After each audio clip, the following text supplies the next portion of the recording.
ಕುಂಭರಾಶಿಯ ವೀಕ್ಷಕರೆಲ್ಲರಿಗೂ ಸಹ ವಿಠಲ್ ಭಟ್ ಮಾಡುವಂತಹ ನಮಸ್ಕಾರ ಹಾಗೂ ಚಾನಲ್ಗೆ ಸ್ವಾಗತ. ವೀಕ್ಷಕರೇ, ನೀವು ಕುಂಭರಾಶಿಯವರಾಗಿದ್ದು ನೀವು ಎಲ್ಲಿ ಕೆಲಸ ಮಾಡ್ತಿದ್ರ ಅಲ್ಲಿ ಆಫೀಸಲ್ಲಿ ತುಂಬ ಶತ್ರುಗಳು ಕಾಟ ಗುರುಗಳೇ, ನನ್ನ ಜೊತೆ ಕೆಲಸ ಮಾಡೋರೇ ಶತ್ರುಗಳಾಗಿ ನನಗೆ ಕಾಡ್ತಾ ಇದ್ದಾರೆ, ನಂಗೆ ತುಂಬ ತೊಂದರೆ ಕೊಡ್ತಾ ಇದ್ದಾರೆ, ನಾನು ಏನು ಮಾಡಬೇಕು ಅಂತ ಅರ್ಥ ಆಗ್ತಾ ಇಲ್ಲ ಅನ್ನುವಂತಹ ಕುಂಭರಾಶಿಯವರಿಗೆ ಸೇರಿದರೆ, ಅಥವಾ ನಾನು ಬಿಸ್ನೆಸ್ ಮಾಡ್ತಾ ಇದ್ದೀನಿ ಕುಂಭರಾಶಿ, ನನಗೆ ಅಂಗಡಿಗಳಲ್ಲಿ ಸಿಕ್ಕಾಪಟ್ಟೆ ತೊಂದರೆ ಕೊಡ್ತಾ ಇದ್ದಾರೆ ನನಗೆ ಶತ್ರುಗಳು ಅನ್ನುವಂಥದ್ದು, ಅಥವಾ ಫ್ಯಾಕ್ಟ್ರಿ ನಡೆಸ್ತಾ ಇದ್ದೀರಾ ನಿಮಗೆ ತುಂಬ ಶತ್ರುಗಳ ಬಾಧೆ ಜಾಸ್ತಿ ಆಗಿಬಿಟ್ಟಿದೆ, ಅಥವಾ ಮನೆಯಲ್ಲೇ ಶತ್ರುಗಳಾಗ್ಬಿಟ್ಟಿದ್ದಾರೆ ಎಲ್ಲರೂ, ಅಥವಾ ನೆಂಟರಿಷ್ಟರ ಶತ್ರುಗಳು, ಸ್ನೇಹಿತರಂತೂ ಕುಂಭರಾಶಿಯವರಿಗೆ ಕೇಳೋದೇ ಬೇಡ, ಸ್ನೇಹಿತರು ಯಾರು ಸರಿಯಾದ ಸ್ನೇಹಿತರುಗಳೇ ಸಿಗಲ್ಲ ನಿಮಗೆ.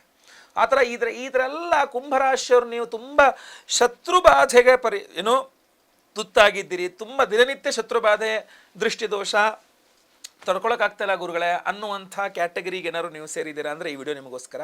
ಹಾಗೂ ಪ್ರತಿಯೊಬ್ಬ ಕುಂಭರಾಶಿಯವರಿಗೆ ವಿಡಿಯೋ ರೀಚ್ ಆಗಬೇಕಾದ್ರಿಂದ ಪರಿಹಾರ ಹೇಳ್ತೇನೆ, ಸಿಂಪಲ್ ಪರಿಹಾರಗಳನ್ನ ಹೇಳ್ತೇನೆ.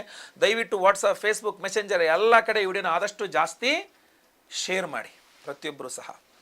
ನೋಡಿ, ಒಂದು ಬಹಳ ಪವರ್ಫುಲ್ಲಾಗಿ ನಿಮಗೆ ಹೇಳ್ತಕ್ಕಂಥದ್ದು ಏನು ಅಂತಂದರೆ ಒಂದು ಮಂತ್ರ ಹೇಳ್ತೇನೆ, ಅದು ಪಂಚಾಕ್ಷರಿ ಮಂತ್ರ. ಆ ಪಂಚಾಕ್ಷರಿ ಮಂತ್ರವನ್ನು ಪ್ರತಿಯೊಬ್ಬ ಕುಂಭರಾಶಿಯವರು ಜಪ ಮಾಡಿದ್ರೆ ಸಾಕು. ಕಮೆಂಟ್ ಮಾಡಿ ಕೆಳಗಡೆ, ಈ ವಿಡಿಯೋ ಕೆಳಗಡೆ ಕಮೆಂಟ್ ಮಾಡಿ, ನೀವು ನಿಮ್ಮ ಹೆಸರು ಜೊತೆಗೆ ಪಂಚಾಕ್ಷರಿ ಮಂತ್ರವನ್ನು ಕಮೆಂಟ್ ಮಾಡಿ. ಎಷ್ಟು ಜಾಸ್ತಿ ಆದರೆ ಅಷ್ಟು ಜಾಸ್ತಿ ಕಮೆಂಟ್ ಮಾಡಿ ನೋಡೋಣ. ಏನು ಪಂಚಾಕ್ಷರಿ ಮಂತ್ರ ಗೊತ್ತಲ್ಲ? ಓಂ ನಮಃ ಶಿವಾಯ. ಷಷ್ಠ್ಯಾಧಿಪತಿ ಚಂದ್ರ ನಿಮ್ಮ ರಾಶಿಯಲ್ಲಿರ್ತಾನೆ, ಆದ್ದರಿಂದ ಓಂ ನಮಃ ಶಿವಾಯ ಅನ್ನುವ ಪಂಚಾಕ್ಷರಿ ಮಂತ್ರವನ್ನು ಕುಂಭರಾಶಿಯರು ಪ್ರತಿದಿನ 300 ಸಲನರುವೆ 300 ಟೈಮ್ಸ್ ಜಪ ಮಾಡಿದ್ರೆ ಪಟ್ಟಂತ ಅವರ ಶತ್ರು ಬಾಧೆ ಪರಿಹಾರ ಆಗುತ್ತೆ. ಬೆಳಗ್ಗೆ 108, ಮಧ್ಯಾಹ್ನ 108, ಸಾಯಂಕಾಲ 108 ಸಲ ಓಂ ನಮಃ ಶಿವಾಯ, ಓಂ ನಮಃ ಶಿವಾಯ, ಓಂ ನಮಃ ಶಿವಾಯ ಹೇಳ್ಕೊಂಡ್ರೆ ಸಾಕು, ನಿಮ್ಮ ಪ್ರಾಬ್ಲಮ್ ಪರಿಹಾರ. ಏನು ಬೇಡ, ನೀವು ಆಫೀಸಲ್ಲೋ ಅಂಗಡಿ ಮುಂಡಲ್ಲೋ ಎಲ್ಲೋ ಒಂದು ಕಡೆ ಜಗಳ ಆಗ್ಬಿಡುತ್ತೆ, ತುಂಬ ಶತ್ರುಬಾಧೆ ಈಗ ಮುಗೀತು, ಈಗ ಬಂದುಬಿಟ್ರು, ಸಮಸ್ಯೆ ಆಗೋಗ್ತಾ ಇದೆ, ಅಥವಾ ಕೋರ್ಟು ಕಚೇರಿ ಹೋಗ್ತಾ ಇದ್ರಿ, ಕೋರ್ಟಲ್ಲಿ ಹೋಗ್ಬೇಕು, ಇವತ್ತು ಅಪ್ಲೈ ಆಗಬೇಕು, ಜಡ್ಜ್ ಬಂದು ನಿಂತ್ಕೋಬೇಕು, ಅಥವಾ ಲಾಯರ್ ಬಂದು ನಿಂತ್ಕೋಬೇಕು, ಎಲ್ಲೋ ಒಂದು ಕಡೆ ಸಮಸ್ಯೆ ಆಗೋಗ್ತಾ ಇದೆ, ಜಗಳ ಮಾಡೋರು ಬಂದ್ಬಿಟ್ಟಿದ್ದಾರೆ ಮುಂದೆ ಅಂದರೂ ಸಹ ನೀವು ಅಲ್ಲೇ ಓಂ ನಮಃ ಶಿವಾಯ, ಓಂ ನಮಃ ಶಿವಾಯ, ಓಂ ನಮಃ ಶಿವಾಯ, ಓಂ ನಮಃ ಶಿವಾಯ ಜಪ ಮಾಡಿಬಿಡಿ. ಎಷ್ಟಾಗುತ್ತೋ ಅಷ್ಟು 108 ಅಂತಲ್ಲ, ಎಷ್ಟಾಗುತ್ತೋ ಅಷ್ಟೆಲ್ಲ ಜಪ ಮಾಡಿಬಿಡಿ, ನಿಮ್ಗೆ ಅಲ್ಲೇ ಆ ಪ್ರಾಬ್ಲಮ್ ಸಾಲ್ವ್ ಆಗಿಬಿಡುತ್ತೆ. ಎಲ್ಲ ನೀವು ಚಿಟಿಕೆ ಹೊಡೆದಂಗೆ ಪ್ರಾಬ್ಲಮ್. ನೋಡು, ಓಂ ನಮಃ ಶಿವಾಯ ಏನು ಪಂಚಾಕ್ಷರಿ ಮಂತ್ರ ಇದೆ, ಅದು ಕುಂಭರಾಶಿಯವರಿಗೆ ಶತ್ರುಬಾಧೆ ಪರಿಹಾರಕ್ಕೆ ದಿವ್ಯೌಷಧ. ಅದು ನಿಮ್ಮ ಶತ್ರುಗಳು ಯಾರು ನಿಮ್ಮ ಸುದ್ದಿಗೆ ಬರಲ್ಲ. ಆ ಟೈಮಿಗೇನೋ ಹೇಳ್ತಾರಲ್ಲ, ಬೀಸೋ ದೊಣ್ಣೆ ತಪ್ಪಿಸ್ಕೊಂಡ್ರೆ 1000 ವರ್ಷ ಆಯಿಸು ಅಂತ, ಅಥವಾ ಕೊರಳಲ್ಲಿ ಹೋಗುವುದು ಬೆರಳಲ್ಲಿ ಹೋಯಿತು ನನಗೆ ಒಂದೇ ಸಮಸ್ಯೆನೇ ಆಗೋದಿಲ್ಲ, ಅಥವಾ ಆದರೂ ಕೂಡ ದೊಡ್ಡದಾಗೋದು ಚಿಕ್ಕದಾಗಿ ಪರಿಹಾರ ನಿಮ್ಗೆ ಒಂದು ಸ್ವಲ್ಪ ಟೈಮ್ ಆರು ಸಿಗುತ್ತೆ. ಗುರುಳೆ ನೀವು ಹೇಳಿದವುದು ಕರೆಕ್ಟಾಗಿ ಸಿಗಾಕೊಂಬಿಟ್ಟೆ, ಅವತ್ತು ಮುಗೀತು ಕತೆ ಅನ್ಕೊಂಡೆ, ಓಂ ನಮಃ ಶಿವಾಯ ಅಂತ ಜಪ ಮಾಡಿದೆ, ನಂಗೆ ಪರಿಹಾರ ಆಯಿತು ಅಂತ. ಬೇರೆ ರಾಶಿಯವರ ಮಾಡಿದ್ರೆ ಆಗುತ್ತಾ ಇಲ್ವೋ ಗೊತ್ತಿಲ್ಲ, ಕುಂಭರಾಶಿಯವ್ರು ಮಾಡಿದ್ರಂತೂ ಹಾಗೇ ಆಗುತ್ತೆ 100%. ಇನ್ನೇನು ಮಾಡ್ಬೋದು ಗುರುಳೆ? ನೋಡಿ, ಇನ್ನೇನು ಮಾಡ್ಬೋದು ಅಂದ್ರೆ ಭಸ್ಮ ಪ್ರಯೋಗ ಹೇಳ್ತೀರ. ಒಂದು ಭಸ್ಮ ಪ್ರಯೋಗ, ನೀವು ಯಾರ ಮೇಲೆ ಪ್ರಯೋಗ ಮಾಡೋ ಅವಶ್ಯಕತೆ ಇಲ್ಲ. ಭಸ್ಮ ಪ್ರಯೋಗ ಏನಪ್ಪ ಅಂದರೆ, ಭಸ್ಮ ನೀವೇನು ಮಾಡಬೇಕು, ಈಶ್ವರನ ದೇವಸ್ಥಾನಕ್ಕೆ ಹೋಗಿ ಅಲ್ಲಿ ಶಿವನಿಗೆ ಭಸ್ಮಾರ್ಚನೆ ಮಾಡಿಸ್ಬೇಕು. ಈಶ್ವರನಿಗೆ ಸೋಮವಾರದ ದಿವಸ ಈಶ್ವರನಿಗೆ ಭಸ್ಮಾರ್ಚನೆಯನ್ನು ಮಾಡಿ, ಆ ಪ್ರಸಾದ ಭಸ್ಮ ಇರುತ್ತಲ್ಲ ಅದೊಂದು ಚಿಕ್ಕ ಪ್ಯಾಕೆಟ್ ಮಾಡ್ಕೊಂಡು ಜೇಬಲ್ಲಿ ಇಟ್ಕೊಳ್ಬೇಕು, ಹಣೆಗೊಂಚೂರು ಆ ಭಸ್ಮ ಇಟ್ಕೋಬೇಕು. ಯಾವ ಕುಂಭರಾಶಿಯವರ ಹಣೆಯಲ್ಲಿ ಮಸ್ತಕದಲ್ಲಿ ಭಸ್ಮ ಧಾರಣೆ ಆಗಿರ್ತದೆಯೋ ಯಾವ ಕುಂಭರಾಶಿ ಧಾರಣೆ ಅವರಿಗೆ ಒಂದು ಚೂರು ಶತ್ರುಬಾಧೆ ಇರಲ್ಲ. ನಿಮ್ಮ ಹತ್ರ ಜಗಳ ಮಾಡಕ್ಕೆ ಬಂದವರು ಕೂಡ ನಿಮ್ಮ ಮಸ್ತಕ, ನಿಮ್ಮ ಹಣೆಯಲ್ಲಿ ಭಸ್ಮವನ್ನು ನೋಡಿದ್ರೆ ವಾಪಸ್ ಹೊರಟೋಗ್ಬಿಡ್ತಾರೆ ಅವರು. ಆ ಒಂದು ಅದ್ಭುತವಾದಂತಹ ಶಕ್ತಿ ಭಸ್ಮದಲ್ಲಿದೆ, ಅದು ಕುಂಭರಾಶಿಯವರಿಗೆ ಚೆನ್ನಾಗಿ ಕೆಲಸ ಮಾಡುತ್ತೆ. ಆ ಭಸ್ಮ ಪ್ರಯೋಗ ಏನು ಗೊತ್ತಾ, ಅದ್ಭುತವಾಗಿ ಕೆಲಸ ಮಾಡುತ್ತೆ. ಅಷ್ಟೇ ಅಲ್ಲ, ನೀವೇನಾದ್ರು ಈ ಸಗಣಿ ಬೆರಣಿ ಮಾಡ್ತಾರೆ ಗೊತ್ತಾ, ಸಗಣಿ ಬೆರಣಿ, ಆ ಸಗಣಿ ಬೆರಣಿ ಮಾಡಿ ಅದನ್ನು ಸುಟ್ಟು ಅದರಲ್ಲಿ ಬರುವ ಭಸ್ಮ ಅದನ್ನು ಈಶ್ವರನಿಗೆ ಹಾಕಿ ಅದನ್ನು ನೀವು ಹಚ್ಕೊಂಡ್ರೆ ಇನ್ನೂ ಅದ್ಭುತವಾದ ಪವರ್. ಎಲ್ಲಿ ಸಗಣಿ ಹುಡ್ಕೊಂಡು ಹೋಗೋಣ, ಎಲ್ಲಿ ಬೆರಣಿ ಸಿಗ್ತದೆ, ಎಲ್ಲಿ ಅದು ಸುಡೋಣ, ಏನುಗಳೇ ಅದೆಲ್ಲ ಮಾಡೋಕ್ಕಾಗುತ್ತಾ ಗುರುಗಳೇ? ಸುಮ್ಮನೆ ಈಶ್ವರನ ದೇವಸ್ಥಾನಕ್ಕೆ ಹೋಗ್ಬಿಟ್ಟು ಬೇಕಾದ್ರೆ ಭಸ್ಮ ಹಾಕೊಂಡ್ಬರ್ತೀನಿ ಅಂದರೆ ಹಾಕೊಂಬನ್ನಿ, ಪರವಾಗಿಲ್ಲ. ಬಟ್ ಅದೆಲ್ಲ ಕೆಲವಿಷ್ಟು ಕೆಮಿಕಲ್ ಭಸ್ಮಗಳಾಗ್ಬಿಟ್ಟಿರ್ತವೆ. ನಿಮಗೆ ಒರಿಜಿನಲ್ ಭಸ್ಮ ಬೇಕು ಅಂತಂದರೆ ಹೋಮಗಳಲ್ಲಿ ಸಿಗ್ತದೆ. ನೀವು ಮನೆ ಹತ್ರ ಎಲ್ಲೇ ದೇವಸ್ಥಾನಗಳಲ್ಲಿ ಹೋಮ ಮಾಡಿದ್ರು ಅಲ್ಲ ಹೋಮದಲ್ಲಿ ಭಸ್ಮ ಇರ್ತದೆ, ಒಂದು ಸ್ವಲ್ಪ ಜಾಸ್ತಿ ಹಿಡ್ಕೊಂಬಂದಿರಿ. ಭಸ್ಮ ಅನ್ನುವಂಥದ್ದು ತ್ರಿಪುಂಡ್ರ ನಿಮ್ಮ ಹಣೆಯಲ್ಲಿ ಮಸ್ತಕದಲ್ಲಿ ಯಾವತ್ತೂ ಸಹ ಇರಬೇಕು. ನಿಮಗೆ ಏನು ದೊಡ್ಡದಾಗಿ ಹಿಂಗೆ ಇಟ್ಕೊಂಬಿಡಿ ಮೈಗೆಲ್ಲ ಭಸ್ಮ ಹಾಕಲಿ ಅಂತ ಹೇಳಲ್ಲ, ಒಂದು ಚಿಕ್ಕದಾದರೂ ಒಂದು ಭಸ್ಮ ಇಟ್ಕೋಬೇಕು. ನೀವು ಹೆಣ್ಣು ಮಕ್ಕಳು ಕುಂಕುಮ ಇಟ್ಕೊಳ್ಳಿ, ಅದ್ರ ಮೇಲೆ ಒಂಚೂರು ಭಸ್ಮ ಇಟ್ಕೊಳ್ಳಿ. ತಮಿಳಿಯನ್ಸ್ ಭಸ್ಮ ಇಟ್ಕೊಂತ ನೋಡಿದ್ದೀರಾ, ಅದೇ ಥರ ಇಟ್ಕೋಬೇಕು, ಒಂಚೂರು ಭಸ್ಮ ಇಟ್ಕೊಂಡ್ರೆ ಸಾಕು. ಗೊತ್ತಾಯ್ತಾ? ಈ ಭಸ್ಮ ತುಂಬ ಇಂಪಾರ್ಟೆಂಟ್.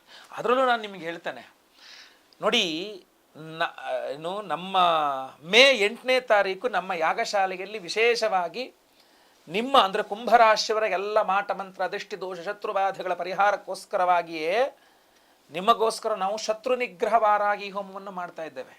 ಅದರ ಭಸ್ಮವನ್ನು ಕಳಿಸ್ಕೊಡ್ತೇವೆ, ಅದನ್ನು ನೀವು ಧಾರಣೆ ಮಾಡ್ಕೊಳ್ಬಹುದು. ನಮ್ಮ ತಂದವರು ತುಂಬ ಚೆನ್ನಾಗಿ ಹೇಳ್ತಾರೇನೋ, ಊರ ಮೇಲಿರೋ ಮುಳ್ಳೆಲ್ಲ ತೆಗೆಯಕ್ಕಾಗಲ್ಲಪ್ಪಕ್ಕಂದ ನಿನ್ನ ಕಾಲಿಗೆ ಚಪ್ಪಲಿ ಹಾಕೊಂಡು ಓಡಾಡಬೇಕು ಅಂತ. ಅದೇ ಥರ ಎಲ್ಲ ಕಡೆನೂ ಶತ್ರುಗಳು ಇರ್ತಾರೆ. ನಿಮಗೆ ಕುಂಭರಾಶಿಯವರಿಗೇನು ಶತ್ರುಗಳಿಗೇನು ಕೊರತೆ ಇಲ್ಲ. ದುಶ್ಮನ್ ಕಾ ಹೇ ಅಂದರೆ ಊರು ತುಂಬ ಹೇ ಅಂತ. ಎಲ್ಲರ ಹತ್ರ ಹೋಗಿ ನೀವು ಜಗಳ ಮಾಡ್ಕೊಂಡು ಕೂತ್ಕೊಳ್ಳೋಕ್ಕಾಗಲ್ಲ ಅಲ್ವಾ.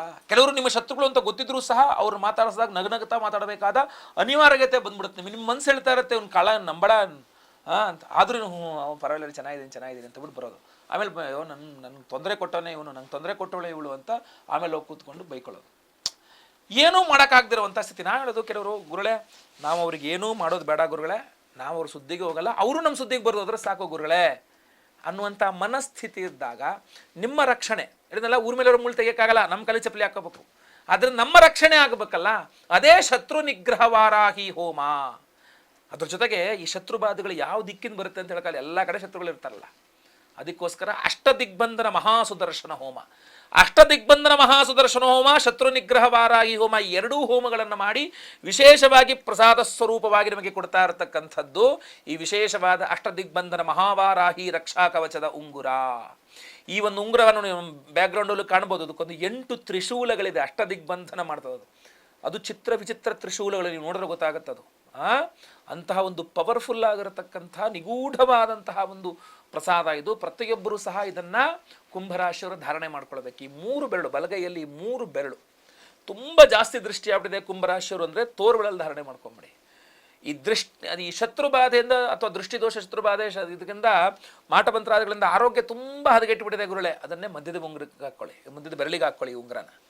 ಇಲ್ಲ ಶತ್ರುಬಾಧೆಗಳೇ ಜಾಸ್ತಿ ಆಗ್ಬಿಟ್ಟಿದೆ, ಎಲ್ಲ ಕಡೆ ಆಫೀಸ್ಗೆ ಹೋದ್ರು ಶತ್ರುಗಳ ಕಾಟ, ಬಿಸ್ನೆಸ್ಸಲ್ಲೂ ಶತ್ರುಗಳ ಕಾಟ, ಫ್ಯಾಕ್ಟ್ರಿಲೂ ಶತ್ರುಗಳ ಕಾಟ, ಮನೆಯಲ್ಲೂ ಶತ್ರುಗಳ ಕಾಟ, ಎಲ್ಲೋದ್ರೂ ಶತ್ರುಗಳ ಕಾಟ ಕರ್ಕೊಳ್ಳೋಕ್ಕಾಗ್ತಾ ಇಲ್ಲ ಅಂತಂದರೆ ಉಂಗುರದ ಬೆರಳಲ್ಲಿ ಬೇಕಾದ್ರೂ ಧಾರಣೆ ಮಾಡ್ಕೊಳ್ಳಿ. ಈ 3 ಬೆರಳು ಯಾವ್ದಾದ್ರು ಒಂದು ಬೆರಳಲ್ಲಿ ಧಾರಣೆ ಮಾಡ್ಕೊಳ್ಳಿ, ನಿಮಗೆ ಕೆಲಸ ಮಾಡುತ್ತೆ. ಹೋದ ವರ್ಷನೂ ನಾವು ಒಂದ್ಸಲ ಮಾಡಿಕೊಟ್ಟಿರೋದು ಇನ್ನೂ ಇದೆ ಅಂತ ಆದರೆ ಅದು ಏನೋ ಎಕ್ಸ್ಪೈರ್ ಆಗಿಬಿಟ್ಟಿರುತ್ತೆ, ಅದ್ರ ಪವರ್ ಎಲ್ಲ ಡೌನ್ ಆಗಿಬಿಟ್ಟಿರುತ್ತೆ. ಅದರ ಅಶ್ವತ್ಥ ವೃಕ್ಷದ ಕೆಳಗಡೆ ಅದನ್ನು ಇಟ್ಟು ಬಂದುಬಿಡಿ. ಇದನ್ನು ಮತ್ತೆ ಪುನಃ ಸಂಕಲ್ಪ ಸೇವೆಗೆ ಹೆಸರು ಕೊಟ್ಕೊಂಡು ಮತ್ತೆ ಪುನಃ ಇದನ್ನು ಕಳಿಸ್ಕೊಡ್ತೇವೆ, ಅದನ್ನು ಧಾರಣೆ ಮಾಡ್ಕೊಳ್ಳಿ. ಇದು ಮತ್ತೆ ಮೊನ್ನೆ ಯಾವ ಕೊಡ್ತೀರಾಗಲ್ಲ, ಮುಂದಿನ ವರ್ಷ ಕೊಡ್ತೇವೆ. 1 ವರ್ಷದ ತನಕ ಅದು ಹಾಗೆ ಕೊಡ್ತಾ ಇರ್ತೀವಿ. ಯಾವಾಗ ಬೇಕಾದರೂ ನೀವು ಅದನ್ನು ಧಾರಣೆ ಮಾಡ್ಕೊಳ್ಳಿ. ಯಾವಾಗಲೂ ಕೈಯಲ್ಲೇ ಇಟ್ಕೋಬೇಕು ಅಂತಲೂ ಇಲ್ಲ. ನಿಮಗೆ ಇವತ್ತು ಶತ್ರುಬಾಧೆ ಜಾಸ್ತಿ ಅಂತ ಅನಿಸಿದಾಗೆಲ್ಲ ಹಾಕ್ಕೊಬೋದು. ಅಥವಾ ಮದುವೆಗೆ ಹೋಗಬೇಕು, ತುಂಬ ದೃಷ್ಟಿ ಆಗ್ಬಿಡುತ್ತೆ ನಿಮಗೆ ಅಂದಾಗ ಮಿಕ್ಕಿದೆಲ್ಲ ಗೋಲ್ಡ್ ಹಾಕ್ಕೊಳ್ಳಿ. ಇದೊಂದು ಮಾತ್ರ ನೀವು ಪಂಚಲೋಹದ ಹಾಕ್ಕೊಳ್ಳಿ ಸಾಕು. ನಿಮ್ಮ ಶತ್ರುಗಳ ದೃಷ್ಟಿ ನಿಮ್ಮ ಮೇಲೆ ಬೀಳದೇ ಇಲ್ಲ, ನಮಗಲ್ಲ ನಿಮಗೇನು ತೊಂದರೆ ಆಗದೆ ಇರಲಿ, ಅದನ್ನೆಲ್ಲ ಇದು ತಡಿತಾ ಇರುತ್ತಲ್ಲಲ್ಲಿ. ಸೊ ಅದರಿಂದ ಇಂತಹ ಒಂದು ಅದ್ಭುತವಾದಂತಹ ಉಂಗುರ ನಿಮ್ಮ ಕೈಯಲ್ಲಿ ಇರಬೇಕು. ಸೊ ಸಂಕಲ್ಪ ಸೇವೆಗೆ ಹೆಸರು ಕೊಟ್ಕೊಳ್ಳಿ. ಸ್ಕ್ರೀನ್ ಇರ್ತಕ್ಕಂಥ ನಂಬರ್ಗೆ ನಿಮ್ಮ ಹೆಸರು, ಗೋತ್ರ ಗೊತ್ತಿದ್ರೆ ಗೋತ್ರ, ನಕ್ಷತ್ರ ಗೊತ್ತಿದ್ರೆ ನಕ್ಷತ್ರ, ಕುಂಭರಾಶಿ ನಿಮ್ಮ ರಾಶಿ ಹಾಗೂ ನಿಮ್ಮ ವಿಳಾಸಗಳನ್ನು ಬೇಗ ವಾಟ್ಸಪ್ ಮಾಡ್ಕೊಳ್ಳಿ. ಲೈವಲ್ಲಿ ನಿಮ್ಮ ಹೆಸರು ಸಂಕಲ್ಪ ಮಾಡ್ತೇವೆ. ಎಲ್ಲ ಹೋಮಗಳನ್ನು ಲೈವ್ ನೋಡ್ತೀರಾ. ಹಾಗೂ ಪ್ರಸಾದ ನಿಮಗೆ ಸ್ಪೀಡ್ ಪೋಸ್ಟ್ ಮೂಲಕ ಬರುತ್ತೆ, ಆಯ್ತಲ್ವಾ? ಖಂಡಿತವಾಗಿ ಒಳ್ಳೆಯದಾಗಲಿ. ಈ ಒಂದು ವಿಶೇಷವಾದ ಮಂತ್ರವನ್ನು ಸಹ ನಿಮಗೆ ಹೇಳ್ತಾನೆ. ಆ ಮಂತ್ರವನ್ನು ಈ ವಿಡಿಯೋ ಎಂಡೆಲ್ಲ ನಾನು ಇವಾಗ ಹೇಳ್ತೇನೆ ನಿಮಗೆ. ಅದನ್ನು ಡೈಲಿ ಒಂದು 15ರಿಂದ 18 ಸಲ ಕೇಳಿಸ್ಕೊಳ್ತಾ ರಿಪೀಟ್ ಆಗಿ ಕೇಳಿಸ್ಕೊಳ್ಳಿ. ಅದು ನಿಮಗೆ ಅದ್ಭುತವಾದ ಪರಿಹಾರವೇ, ಅದಕ್ಕೇನು ಖರ್ಚಿಲ್ಲ. ಬಟ್ ಇದು ನಿಮಗೆ ವಿಶೇಷವಾದ ಫಲ ಅವಶ್ಯಕತೆ ಇದ್ದಲ್ಲಿ. ಆಮೇಲೆ ಕೆಲವರು ಈ ಕುಂಭರಾಶಿಯವರು ಎಷ್ಟೋ ಜನಕ್ಕೆ ಮದುವೆ ಫಿಕ್ಸ್ ಆಗುತ್ತೆ, ಮದುವೆ ಆಗ್ತಾ ಇರಲ್ಲ, ಅಥವಾ ಯಾರೋ ಬಂದು ಮದುವೆನ ಕಟ್ ಮಾಡಾಕ್ಬಿಡ್ತಾರೆ, ಅದನ್ನು ಮದುವೆ ಆಗದಂಗೆ ನೋಡ್ಕೊಳ್ತಾರೆ. ಅಥವಾ ಮದುವೆ ಆಗೋಗಿದೆ, ಗಂಡ ಹೆಂಡತಿ ಇಬ್ಬರು ಸಿಕ್ಕಾಬಡೆ ಜಗಳ ಆಗ್ತಾ ಇರುತ್ತೆ, ಯಾರೋ ತಂದಿಟ್ಬಿಟ್ಟು ಜಗಳ ನೋಡಿ ತಮಾಷೆ ಇದು ಮಾಡ್ತಿರ್ತಾರೆ. ಸೊ ಇಂಥ ಸಂದರ್ಭದಲ್ಲಿ ಏನಾದ್ರು ಒಂದು ರಕ್ಷಣೆ ಬೇಕಲ್ವ ನಿಮಗೆ. ಆ ರಕ್ಷಣೆ ನಿಮಗೆ ಕೊಡ್ತಕ್ಕಂಥದ್ದು ಕಾಂಬಿನೇಷನ್ ಹೋಮಗಳು ಮಾಡಬೇಕು. ಅದಕ್ಕೆ ನಾವು ಇದೆಲ್ಲ ಹೋಮಗಳ ಜೊತೆಗೆ ಸ್ವಯಂವರ ಪಾರ್ವತಿ ಹೋಮವನ್ನು ಸಹ ಮಾಡ್ತಾ ಇದ್ದೇವೆ. ಆಮೇಲೆ ಗುರುಶಾಂತಿ ಹೋಮ, ಶನಿ ಶಾಂತಿ ಹೋಮ ಜೊತೆಗೆ ನವಗ್ರಹ ಶಾಂತಿ ಹೋಮಗಳನ್ನು ಸಹ ಮಾಡ್ತಾ ಇದ್ದೇವೆ. ಸೊ ಒಂದು ಸಂಕಲ್ಪ ಸೇವೆಗೆ ಇದೆಲ್ಲ ಹೋಮಗಳು ಆಗುತ್ತೆ, ಪ್ರಸಾದವೂ ಸಹ ನಿಮಗೆ ಸಿಗಲಿದೆ. ಒಳ್ಳೆಯದಾಗಲಿ. ವಿಡಿಯೋ ಇಷ್ಟ ಆದರೆ ದಯವಿಟ್ಟು ಲೈಕ್ ಮಾಡ್ಲಿಕ್ಕೆ ಮರಿಬೇಡಿ. ವಾಟ್ಸಪ್, ಫೇಸ್ಬುಕ್, ಮೆಸೆಂಜರ್ ಎಲ್ಲ ಕಡೆ ಶೇರ್ ಮಾಡ್ಲಿಕ್ಕೆ ಮರಿಬೇಡಿ. ಹಾಗೂ ಸಬ್ಸ್ಕ್ರೈಬ್ ಮಾಡೋಕ್ಕೆ ದಯವಿಟ್ಟು ಮರಿಬೇಡಿ. ಬನ್ನಿ ಇವಾಗ ಮಂತ್ರವನ್ನು ಕೇಳ್ಕೊಳ್ಳೋಣ.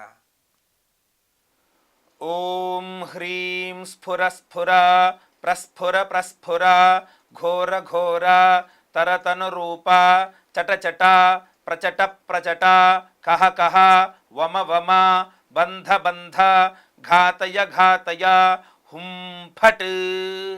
ಓಂ ಹ್ರೀಂ ಸ್ಫುರ ಸ್ಫುರ ప్రస్ఫుర ప్రస్ఫుర ఘోర ఘోర తరతనురూప చట చట ప్రచట ప్రచట కహ కహ వమ వమ బంధ బంధ ఘాతయ ఘాతయ హుం ఫట్. ఓం హ్రీం స్ఫుర స్ఫుర ప్రస్ఫుర ప్రస్ఫుర ఘోర ఘోర తరతనురూప చట చట ప్రచట ప్రచట కహ కహ వమ వమ బంధ బంధ ఘాతయ ఘాతయ హుం ఫట్.